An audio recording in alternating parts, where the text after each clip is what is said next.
केंद्र सरकार के कर्मचारी और पेंशनर्स ये जानना चाहते हैं कि 8वें वेतन आयोग से उन्हें असली राहत कब मिलेगी और सबसे बड़ा सवाल ये है कि क्या 1 जनवरी 2026 से एरियर मिलेगा या फिर इंतजार और बढ़ सकता है। बढ़ती महंगाई, इलाज, बच्चों की पढ़ाई और रोजमर्रा के खर्चों के बीच में वेतन संशोधन को लेकर उम्मीदें बढ़ती जा रही है।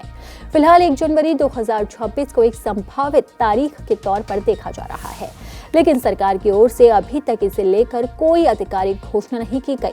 इसी वजह से लाखों कर्मचारी और पेंशनर्स के मन में अनिश्चितता बनी हुई है कि बढ़ी हुई सैलरी और बकाया राशि उन्हें कब मिलेगी। 8वें वेतन आयोग पर संसद के शीतकालीन सत्र में भी सवाल उठे, जिस पर वित्त राज्य मंत्री पंकज चौधरी ने जवाब दिया है और कहा है कि 8वें वेतन आयोग को लागू करने की तारीख सरकार उचित समय पर तय करेगी। उन्होंने ये भी बताया कि आयोग की सिफारिशें आने और स्वीकार होने के बाद उसके लिए जरूरी बजटीय प्रावधान तय किए जाएंगे। इस बयान से ये साफ संकेत जरूर मिला है कि सरकार प्रक्रिया को आगे बढ़ा रही है, लेकिन एरियर 1 जनवरी 2026 से मिलेगा या नहीं, इस पर कोई जवाब नहीं दिया गया। सरकार ने 3 नवंबर 2025 को 8वें वेतन आयोग के टर्म्स ऑफ रेफरेंस को मंजूरी दी थी और आयोग को रिपोर्ट देने के लिए 18 महीने का समय भी दिया था। इस हिसाब से आयोग की रिपोर्ट 2027 के मध्य तक आने की संभावना है।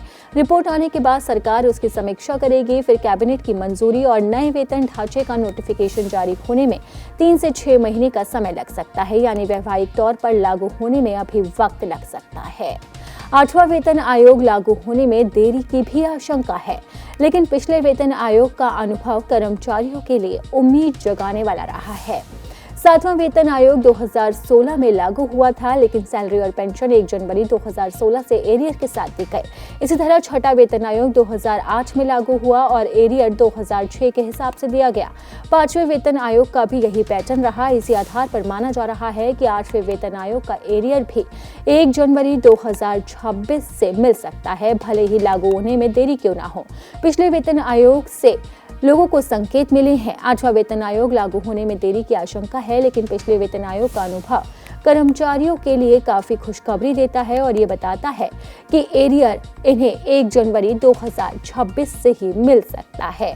और अगर यही पैटर्न फॉलो होता है तो ये कर्मचारियों के लिए बहुत बड़ी खुशखबरी होगी, जिससे उन्हें बड़ी राहत मिलेगी और फिटमेंट फैक्टर के आधार पर ये तय किया जाएगा। अगर 2.0 फिटमेंट फैक्टर रहता है तो अनुमान के तौर पर फर्क समझा जा सकता है। मान लीजिए किसी कर्मचारी का बेसिक सैलरी 76,500 रुपए, DA 44,370 रुपए और HRA 22,950 रुपए, तो कुल वेतन 1,43,820 रुपए बनता है। वेतन संशोधन के बाद बेसिक सैलरी करीब 1,53,000 रुपए और HRA लगभग 41,310 रुपए हो सकता है। इससे कुल मासिक वेतन भी बढ़कर करीब 1,94,310 रुपए तक पहुंच सकता है।